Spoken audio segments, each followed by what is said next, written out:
brothers and sisters from Florida. Paul Dubrick here with the Flames Ministry Update. Brothers and sisters, the other day I received news that was life-changing, momentous news. And I feel that it's important that I share this news with you.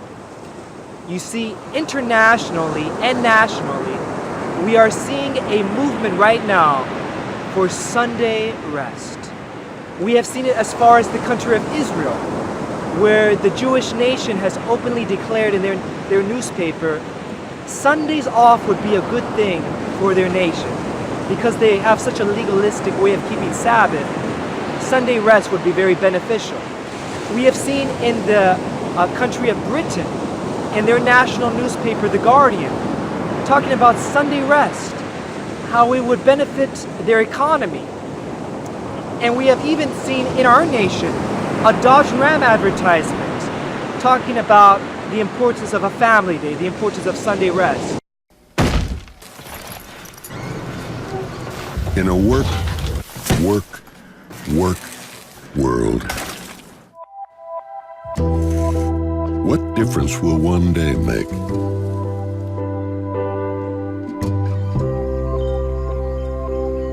The earth won't alter its course.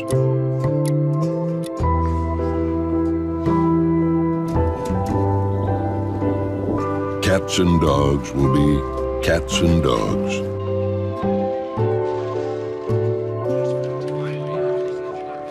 Rain will still fall from the sky.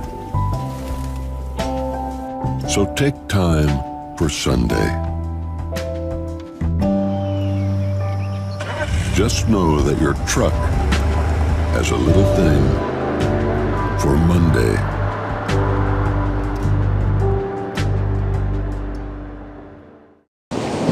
Even last Christmas, this past week, we saw from the Pittsburgh Post Gazette an article come out talking about the importance of Sunday rest, that our Christian principles as a nation are fading away, are eroding, and that Sunday should be a day of rest, a day that is fully paid, a day for the family, and required by law, by Congress. We've seen this, and then they said on top of that, Merry Christmas. In light of all these things, I was watching a sermon by a very prominent Seventh-day Adventist missionary who travels the world. And he was talking about the recent movements with climate change.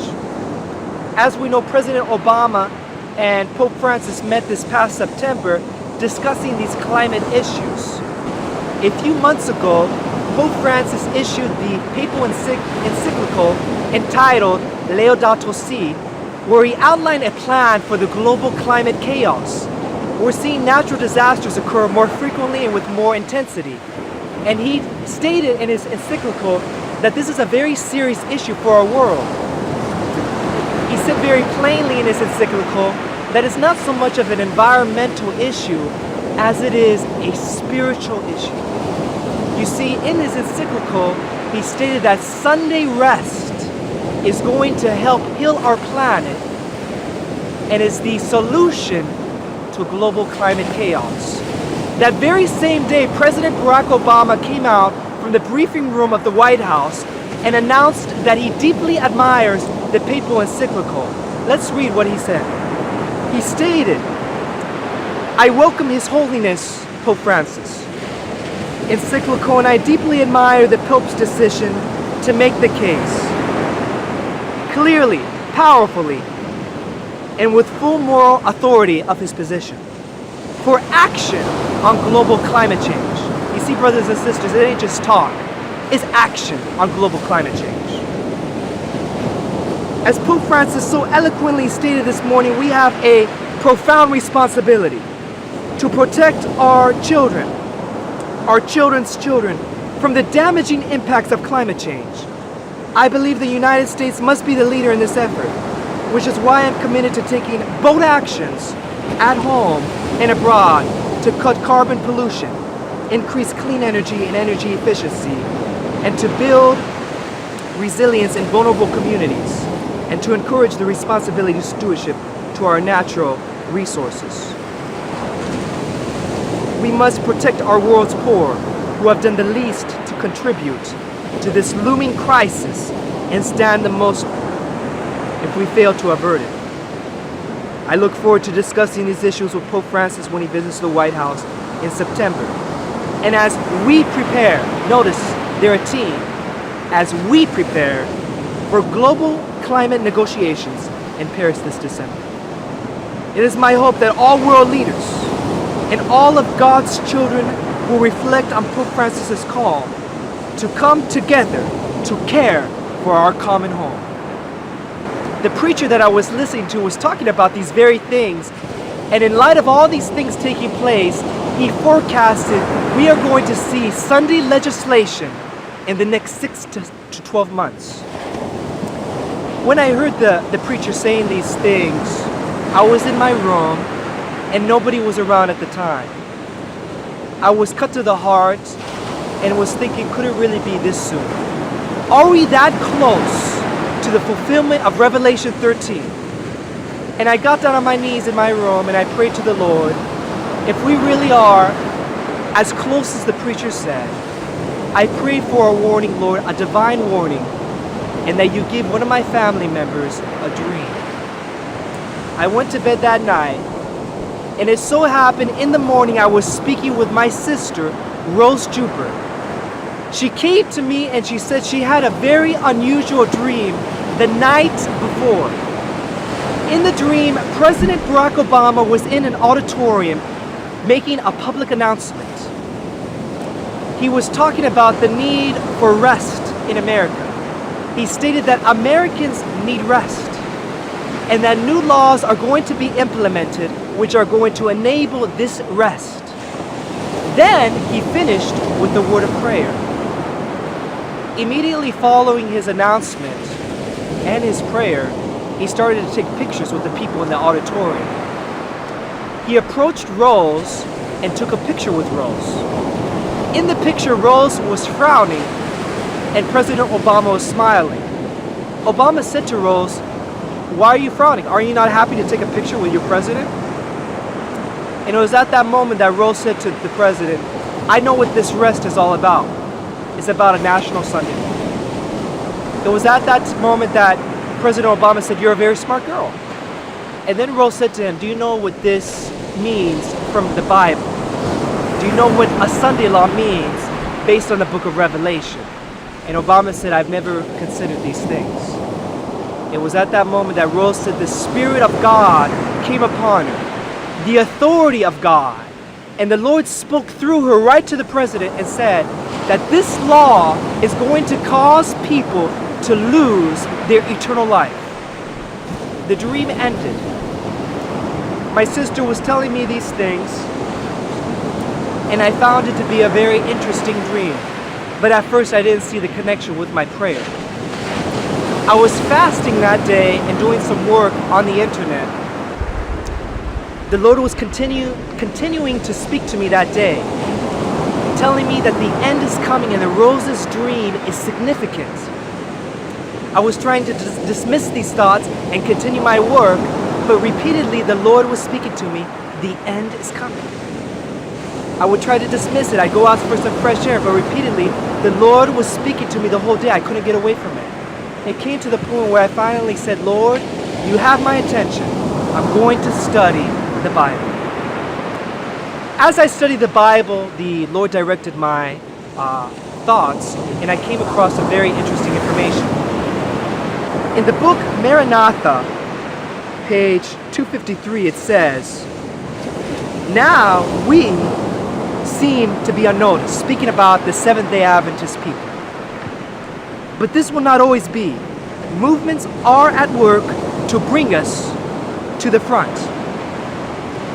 In recent days, we have seen the Seventh-day Adventist Church come to the international attention with the Great Controversy being distributed to the entire city of Philadelphia, the Great Controversy being distributed to the entire Bay Area. We have even seen USA Today come out with an article on the seventh-day Sabbath, promoting it as the Lord's Day. We also have seen presidential candidate Ben Carson come to the forefront of the news, bringing with him international and national attention. On CNN, it stated that Seventh-day Adventists worship on the seventh day of the week. On other international news outlets, they have talked about the Seventh-day Adventist Church and the seventh-day Sabbath. So our faith, the truth about the Sabbath, the truth about the remnant church of God is coming to the international forefront right now like it has never happened before. And I ask myself, why is God allowing this to happen now? Why is the seventh-day Sabbath truth going to the entire world right now? Even next year, Mel Gibson is going to make a film about a Seventh-day Adventist veteran. And not only that, there are many other things happening where the Seventh-day Adventist Church is coming to the forefront, just like Ellen White said in the book Maranatha. But the question is, why is it happening now? Why is the truth of the Sabbath coming to the international attention, coming before millions of eyes? Is there something in the immediate future? And so the question is, why now? Because the seventh-day Sabbath is coming to the forefront, many Sunday Christians, sincere people, are coming to the realization that the Sabbath is a biblical day. It is scriptural. Exodus chapter 20 verse 8 speaks about it. It says in the book of Genesis chapter 2 verse 2 that God sanctified the seventh day of the week. And so many of the Sunday Christians are coming to their pastors, coming to their leadership saying, this Sabbath thing, this Seventh-day Adventist thing, it's biblical. And so it is causing an increased tension between the seventh day versus the first day. There is a conflict that is taking place right now that has never taken place in modern day history. And so I began to research further. We have had 44 presidents since the year 1798, where we know as students of prophecy that the beast power received its deadly wound. In 2009, Barack Obama came on the scene as the 44th president of the United States of America, the first president to openly advance homosexual marriage. We've even seen it made law by the Supreme Court this past summer, where nationally it has been upheld. Why would the Supreme Court pass a nationwide homosexual law on the sixth day? Is there any significance to this? We know from the Bible that Satan counterfeits what God does. In the book of Isaiah chapter 14 verse 14, he says, I will ascend above the heights of the clouds. I will be like the Most High. Satan counterfeits God. We know from the Bible in the book of Genesis that on the sixth day, God made marriage between a man and a woman. He sanctified the marriage institution, a divine institution. Immediately following that, on the seventh day, he sanctified the seventh-day Sabbath. It says in the book Thoughts from the Mount of Blessing, then marriage and the Sabbath had their origin. Twin institutions for the glory of God. It says in the book Education that the Sabbath and the family were alike instituted in Eden. And in God's purpose, they are indissolubly linked together in the benefit of humanity. We see very clearly from the Bible and from the spirit of prophecy that marriage, God's marriage and God's Sabbath are indissolubly linked. For the glory of God, there's a deep and close connection. But as we saw in the book of Isaiah chapter 14, Satan has a counterfeit for what God does. And the question is, does Satan have a counterfeit for the holy marriage of a man and a woman? We know that homosexuality and LGBT is a counterfeit for the marriage that God has ordained. We also know that Satan has a counterfeit for the seventh-day Sabbath. And that, my friends, is the first day of the week, Sunday, in honorance of the Roman Catholic Church. Even President Obama sees the correlation and the deep connection between these two institutions. That's why he stated he deeply admires the papal encyclical which calls for Sunday rest. He also stated that he deeply admires homosexual relationships between a man and a woman and a woman. We see, brothers and sisters, that just as the Sabbath and marriage are closely connected, that homosexuality and Sunday are deeply and closely connected as Satan's counterfeit against the Most High God. I did some further investigation, and it turns out that in the scriptures, God likes to work in threes. We read in the scriptures that the Godhead is composed of the Father, the Son, and the Holy Ghost.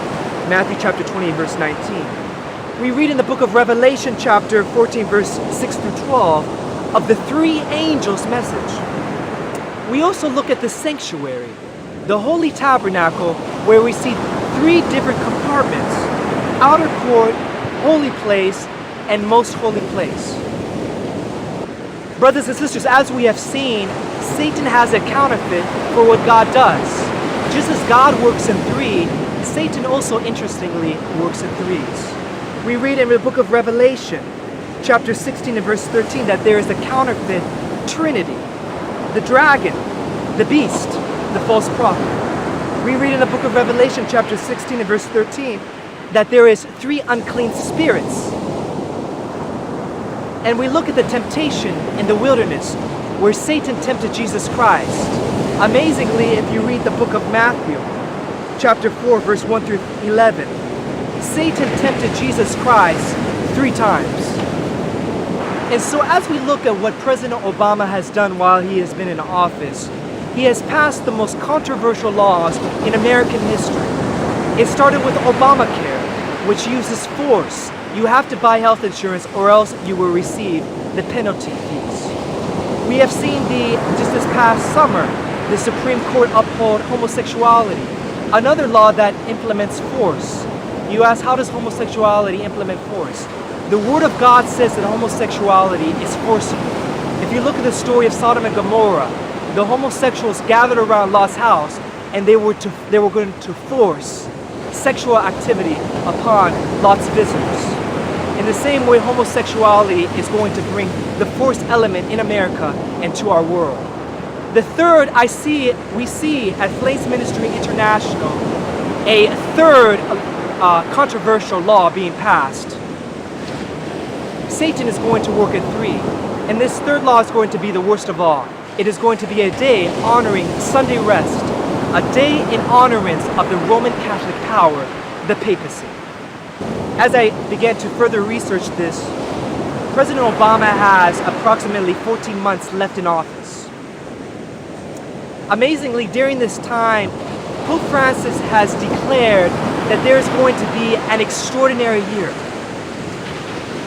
Pope Francis celebrated this in Rome, where he kissed Benedict and then opened up the holy doors, signifying this extraordinary year of Jubilee. A time where he says it will be a favorable time to heal wounds. Amazingly, this correlates with President Barack Obama's last year in office. Is this a coincidence?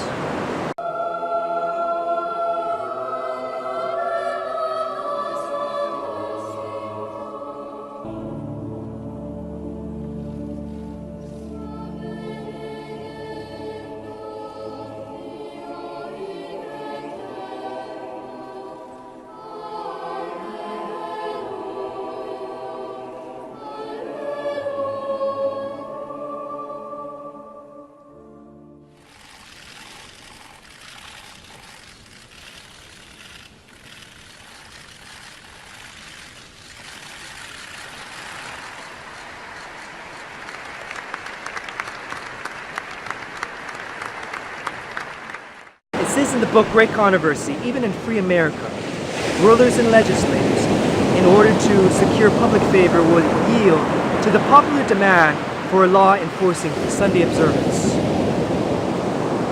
Amazingly, Pope Francis in his encyclical stated to bring healthy pressure to bear upon those who wield political, economic, and social power. The The spirit of prophecy shows us that the Sunday movement is not going to necessarily come from the president, but it's going to come from the bottom up. The people are going to push for it. Just like the people pushed for Christ to be crucified, the people are going to push the President of the United States and the leaders of America to pass this controversial law. People think Obama is a liberal president, and they think of a Democrat as the last person ever to initiate a law for a religious law such as Sunday rest. But this is where they are mistaken. We are told from the Bible that Jesus is coming as a thief in the night. These things are going to come from people you don't expect it. The Pope also promoted on his Twitter that work is important, but rest is also very important, especially Sundays. The past few years have been a very momentous time. We have seen Pope Benedict step down and resign from office, and Pope Francis, the first Jesuit papacy to take the scene. We saw lightning strike the Vatican. We saw the Pope visit Congress and the United States President. We saw Congress moved as they listened to the Pope's words. The leaders of our land crying with tears running down their cheeks, looking to this man as a global authoritative power. In light of the attacks that recently took place in Paris, France, the Pope declared that Christians need to get ready because the end of the world is coming. Recently in Paris, France, 195 countries came together signing a historic, unprecedented agreement for global climate change. Pope Francis and also President Barack Obama, saying the United States playing the leader in this, hailed the deal. This historic deal put into place an authoritative regime, which is basically a new world government, a one world government, an authoritative police force to police the world on global climate change. The Jesuits have come out openly stating that they are very happy about this climate deal. And they have publicly announced that 2016 is going to be a very busy year for the Jesuit community, promoting websites such as greensabbath.org, an environmental day of rest for our world, in light of the catastrophes that we see happening, whether it be natural disasters, economic, or social. As the siege of Jerusalem by the Roman armies was the signal for flight to the Judean Christians, so the assumption of power on part of our nation, the United States, in the decree enforcing the papal Sabbath will be a warning to us. It will then be time to leave the large cities, preparatory to leaving the smaller ones, for retired homes in secluded places among the mountains. Brothers and sisters, in light of all these things, in light of my sister's dream, in light of the close connection between marriage and the Sabbath and Satan's counterfeit, in light of the Pope's extraordinary year of Jubilee where he's announcing wounds will be healed, in light of this Green Sabbath and this climate deal that is worldwide, we at Flames International foresee this union between President Barack Obama and Pope Francis ushering in the very end of time, ushering in a day of rest for our nation. It says in the book of Luke chapter 21, verse 28, now when all these things begin to happen, look up and lift up your heads, for your redemption draweth nigh. Brothers and sisters, at Flames Ministry International, we have determined that the year 2016 will be a year of extraordinary evangelism. It will be the most aggressive evangelistic efforts that we have ever done in our ministry.